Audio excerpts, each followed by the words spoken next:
नाम प्रिया है। उम्र 28 की हो गई, पर लोग कहते हैं कि अभी भी 23 से 24 लगती हूँ। काले घने बाल, कमर तक, आंखें बड़ी बड़ी, हंठ गुलाबी से और फिगर, अरे छोड़ो खुद ही समझ जाओ। जब मैं सफेद कुर्ता पहनकर स्टूडियो में घुसती हूँ, तो मरीजों की आंखें मेरे चेहरे से नीचे खिसक जाती है। मैं थेरेपिस्ट हूँ। गांव के पास वाले छोटे से टाउन में मेरी आवाज थोड़ी भारी है। बोलते वक्त हल्का सा हंसती हूँ तो लोग कहते हैं, दीदी तुम्हारी हंसी में कुछ और ही मिठास है। बस यही मिठास मेरी कहानी का पहला चम्मच है। चखोगे तो मीठा लगेगा, निगोगे तो गले में अटकेगा। आज सुबह की बात है। मैं स्टूडियो खोलकर अंदर बैठी थी। बाहर धूप चुभ रही थी, पर अंदर कूलर धीरे धीरे घूम रहा था। तभी दरवाजा खुला और वह आया। नाम था विक्रम। उम्र 34 के करीब। कंधे चौड़े, मुंह पर हल्की दाढ़ी और आंखें ऐसी जो देखते ही लगता है कुछ छुपा रखा है। उसने कहा, थेरेपिस्ट साहिबा, मेरी गर्दन में अजीब सी अकड़न है। रात भर सोया नहीं। मैंने मुस्कुराकर कहा, बैठो विक्रम, पहले तो शर्ट ऊपर करो, देखूं कहाँ दिक्कत है। मैंने हाथ साफ किए, उसकी शर्ट ऊपर की। उसकी पीठ पर पसीना चमक रहा था। मैंने उंगलियां फिराई। धीरे धीरे नरमी से वो सांस रोककर बैठा था। मैंने पूछा, यहाँ दबाऊं तो? वो बोला, हाँ दीदी बिल्कुल वहीं। मैंने हल्के से दबाया। वो करा। मैंने कहा, विक्रम तुम्हारी मांसपेशियां बहुत टाइट हैं, रोज बस चलाते हो ना? वो हंसा, हाँ दीदी, लंबी सड़कों पर झुककर काम करता हूँ। पर आज ऐसा लग रहा है जैसे कोई मेरे अंदर से खींच रहा हो। मैंने सोचा, अंदर से खींचना तो मेरा भी काम है, गांठ को बाहर निकालना। फिर मैंने कहा, लेट जाओ मैट पर, मैं थोड़ा तेल लगाकर प्रेशर दूंगी, अकड़न तुरंत भागेगा। वो बिना कुछ बोले लेट गया। मैंने तेल की शीशी खोली। गर्म तेल की खुशबू कमरे में फैल गई। मैंने उसकी गर्दन पर तेल डाला, धीरे धीरे जैसे कोई रेशमी धागा खींच रही हो। मेरी उंगलियां फिसल रही थी। वो आंखें बंद किए लेटा था। मैंने पूछा, विक्रम शादी हुई कि नहीं? वो बोला, नहीं दीदी, माँ ढूंढ रही है। मैंने हंसकर कहा, अच्छा तो अभी तक कोई तुम्हें पकड़ नहीं पाया? वो शर्माया, पकड़ने वाली तो आप जैसी चाहिए। मैंने हंसी रोकी पर दिल में हल्की सी गुदगुदी हुई। प्रेशर करते करते मैंने उसकी गर्दन के नीचे हाथ ले जाकर दबाया। वो चौंका। दीदी वो थोड़ा नीचे। मैंने कहा, अरे अकड़न तो यहीं तक फैला है, डरो मत। मेरी उंगलियां उसकी कंधे के किनारे तक पहुंच गई। वो सांस तेज चलने लगा। मैंने सोचा, ये तो अभी से पसीना छूटने लगा। मैंने तेल और डाला। अब मेरी हथेली उसकी त्वचा पर फिसल रही थी, गोल गोल ऊपर नीचे। वो बोला, दीदी आपका हाथ जादू करता है। मैंने कहा, जादू तो अभी बाकी है विक्रम। फिर मैंने उससे कहा, अब पलटो, अब पलटो। वो हिचका। मैंने फिर कहा, पलटो ना, गर्दन के साथ छाती भी देखना पड़ेगा। वो धीरे से पलटा। उसकी आंखें मेरी आंखों में थी। मैंने तेल उसके ऊपरी छाती पर डाला। मेरी उंगलियां कॉलर के चारों तरफ घूमने लगी। वो बोला, दीदी ये तो बहुत गुदगुदा रहा है। मैंने हंसकर कहा, गुदगुदी नहीं, गांठ को भगाना है।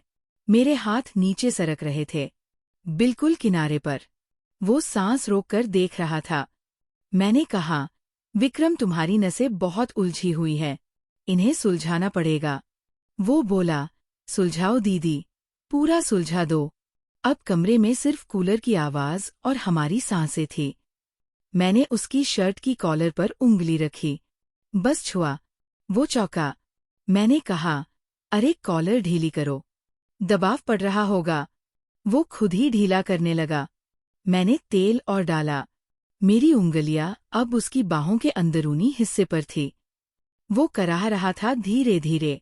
मैंने पूछा, विक्रम अब बताओ अकड़न कहाँ है? वो बोला, दीदी अब अकड़न कहीं और हो गया है। मैंने हंसकर कहा, कहीं और दिखाओ जरा। वो शर्माया। मैंने कहा, डरो मत, मैं थेरेपिस्ट हूँ, सब देखती हूँ। उसने धीरे से अपनी शर्ट थोड़ा नीचे किया। मैंने देखा उसके वेस्ट पर तेल का धब्बा। मैंने हंसकर कहा, अरे तेल यहाँ तक पहुँच गया। वो बोला, दीदी आपका हाथ। मैंने कहा, हाथ तो अभी रुका नहीं है। मैंने उंगलियां फिराई।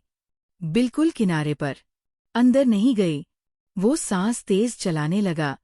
मैंने कहा, विक्रम तुम्हारी नसें बहुत गर्म हैं, इन्हें ठंडा करना पड़ेगा। फिर मैंने फ्रिज से कूलिंग जेल निकाला। ठंडा जेल उसके कंधे पर रखा। वो सिहर गया। मैंने कहा, अब गर्मी दोनों लगाऊंगी। मैंने एक हाथ से कूलिंग जेल दबाया, दूसरे हाथ से गर्म तेल। वो बीच में फंसा था, गर्मी और ठंडक के बीच। वो बोला, दीदी ये क्या कर रही हो? मैंने कहा, इरिशाब इलाज पर मेरी आंखें शरारत कर रही थी। अब मैंने उससे कहा, विक्रम एक एक्सरसाइज करनी होगी। उठो। वो उठा। मैंने कहा, मेरे सामने खड़े हो जाओ। पैर फैलाओ। वो खड़ा हुआ। मैं उसके सामने घुटनों पर बैठ गई। मेरी आंखें उसके छाती के बिल्कुल सामने। मैंने कहा, अब मैं तुम्हारी गर्दन पकड़ूंगी। तुम झुकना। मैंने उसकी गर्दन पकड़ी, दोनों हाथों से। मेरी उंगलियां उसकी त्वचा में धंस गई। वो झुका। उसका चेहरा मेरे चेहरे के पास आया। मैंने उसकी सांस अपनी गाल पर महसूस की। मैंने कहा, अब सीधे हो जाओ। वो सीधा हुआ। फिर मैंने कहा, अब मेरी गर्दन पकड़ो। वो हिचका। मैंने कहा, पकड़ो ना, मैं भी तो झुकूंगी। उसने मेरी गर्दन पकड़ी। उसके हाथ गर्म थे। मैं झुकी। मेरा कुर्ता ऊपर उठ गया। मेरी कमीज का किनारा दिखने लगा। वह देखता रहा। मैंने कहा, विक्रम तुम्हारा हाथ काम क्यों रहा है? वो बोला, दीदी आप बहुत सुंदर हो। मैंने हंसकर कहा, सुंदरता तो इलाज में मदद करती है। फिर मैंने उससे कहा, अब मेरे कंधे पर हाथ रखो, मैं तुम्हें स्ट्रेच करवाऊंगी। उसने रखा। मैंने उसका हाथ दबाया धीरे से। वो मेरे कंधे से नीचे सरकने लगा। मैंने कहा, रुको, ये रुकना है। पर उसका हाथ रुका नहीं। मैंने चौंक कर देखा। वह शर्मा गया। मैंने कहा, विक्रम गलत जगह दबा दी। वो बोला, सॉरी दीदी। मैंने मुस्कुराकर कहा, कोई बात नहीं, कभी कभी नसें उलझ जाती है। फिर मैंने उसे बिठाया। मैं उसके बगल में बैठ गई, बिल्कुल पास। मेरी जांघ उसकी जांघ से सट गई। मैंने हर्बल दवाइयाँ लिखी, पर लिखते वक्त मेरा हाथ उसके हाथ से टकराता रहा। मैंने कहा, विक्रम ये दवाई रात को लगानी है, कोई लगाएगा? वो बोला, अकेला हूँ दीदी। मैंने कहा, तो मैं कल घर आ जाऊंगी, खुद लगा दूंगी। वो खुश हो गया। मैंने कहा, पर यार एक शर्त है, मम्मी को बोल देना कि थेरेपिस्ट आ रही है, वरना गांव वाले क्या कहेंगे? वो हंसा, कह दूंगा। टाइम को मैं उसके घर गई। उसकी माँ ने दरवाजा खोला। बोली, बेटी तू तो फरिश्ता है। मैं अंदर गई। विक्रम कमरे में था। माँ चाय बनाने चली गई। मैंने दरवाजा बंद किया। विक्रम बिस्तर पर लेटा था। मैंने कहा, कपड़े ढीले करो। वो करने लगा। मैंने तेल गर्म किया। अब की बार मैंने अपना कुर्ता उतार दिया, सिर्फ टॉप एंड स्कर्ट। मैं उसके ऊपर झुकी। मेरे बाल उसके चेहरे पर गिर रहे थे। मैंने तेल डाला। मेरी उंगलियां फिर से नाचने लगी। वो बोला, दीदी आज अकड़न कम है। मैंने कहा, फिर भी ये पूरा कोर्स करना है। मैंने उसके सीने पर तेल डाला।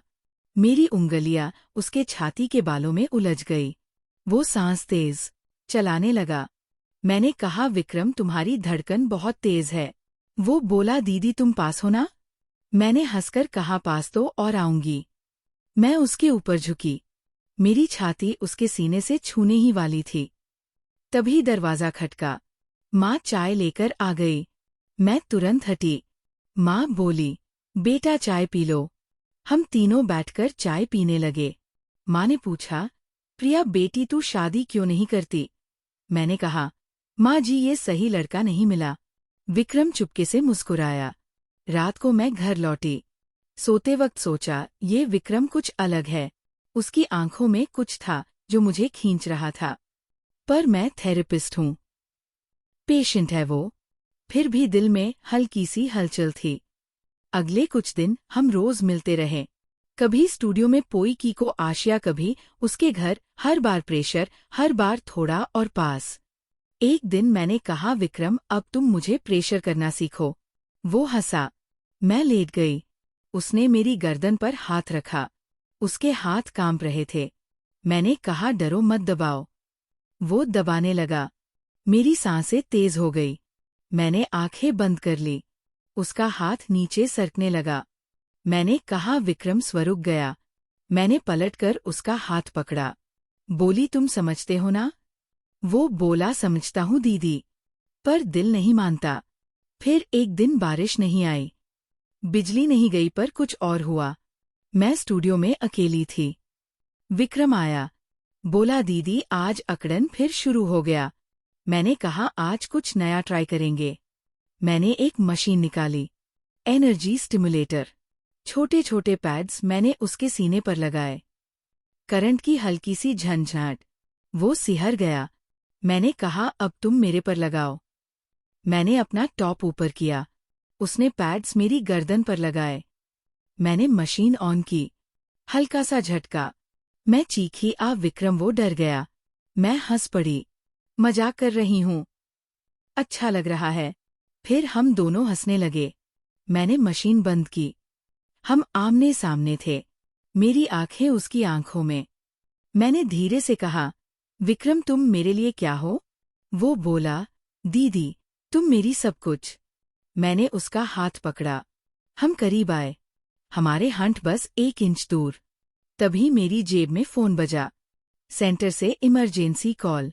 मैं हटी। बोली, चलो बाद में। उसके बाद हम दोनों समझ गए हमारे बीच कुछ है, पर अभी वक्त नहीं। मैंने उसे हर्ब्स दी। वो ठीक हो गया, पर अब वो मेरा दोस्त बन गया। कभी कभी आता, चाय पीता, बातें करता। गांव वालों को लगता थेरेपिस्ट साहिबा का खास पेशेंट है। एक दिन उसने कहा, दीदी मैं शादी करना चाहता हूँ। मैंने पूछा, किससे? वो शर्माया। तुम जानती हो? मैंने हंसकर कहा, तो माँ से बोलो। उसने माँ से बोला। माँ मेरे घर आई। मेरी माँ से बात की। फिर सगाई हुई। शादी की तारीख पक्की हुई। शादी वाले दिन मैं दुल्हन बनी, वो दूल्हा। मंडप में जब मैं उसके पास बैठी, उसने कान में कहा, दीदी आज अकड़न बिल्कुल नहीं है। मैंने हंसकर कहा, अब तो जिंदगी भर प्रेशर करूंगी। सब भूल जाओ। शादी, फेरे, जोड़ा, हंसी, सब डिस्टर्बिन। अब सिर्फ 30 सेकंड का ट्विस्ट। तुम अपनी सांस रोक लो। मंडप में मैंने विक्रम के कान में फुसफुसाया, आज अकड़न नहीं है ना? वो मुस्कुराया। फिर उसने मेरे कान में कहा, दीदी अकड़न तो तुम हो। मैं हंस पड़ी। तभी उसने मेरे हाथ में कुछ ठूंसा, एक पेन ड्राइव। बोला, घर जाकर देखना। शादी खत्म, रात हनीमून सूट। मैंने लैपटॉप खोला, पेन ड्राइव अंदर, एक फोल्डर प्रिया रियल MP4 प्ले किया। स्क्रीन पर मैं ही पर 6 महीने पहले की स्टूडियो के बेसमेंट में मेज पर लेटी, मुंह पर मास्क, और सामने खड़ा विक्रम। पर विक्रम नहीं, उसके हाथ में क्रिस्टल। वीडियो में आवाज आई मेरी ही। उन्नन सेशन शुरू। Subject Priya Sharma. Procedure memory transfer. Donor Vikram. Receiver energy body. उद्देश्य प्रिया को मारकर उसकी जगह लेना। मैं चीखी, क्योंकि वीडियो में मैं पुरानी प्रिया मर गई और नई प्रिया मैं उठी। विक्रम की आंखें मेरी आंखों में। वीडियो खत्म। आखिरी लाइन, अब तुम प्रिया हो, मैं विक्रम हूँ। पर असली विक्रम तुम्हारे अंदर है। हर रात जब तुम सोती हो, वो इतने जगता है और कहता है, दीदी अब मेरी बारी। मैंने अपना पेट छुआ, अंदर कुछ हिला। मिरर में देखा, मेरी आंखें विक्रम की। दरवाजा खुला, विक्रम अंदर आया। बोला, सो गई थी दीदी? मैंने मुस्कुराकर कहा, नहीं अब जाग गई। कहते हुए, अब तू सो जा हमेशा के लिए। लाइट बंद। अब बताओ कौन प्रिया थी, कौन विक्रम और कौन जीता? मैं हंस रही हूँ क्योंकि अब मैं दोनों हूँ और तुम।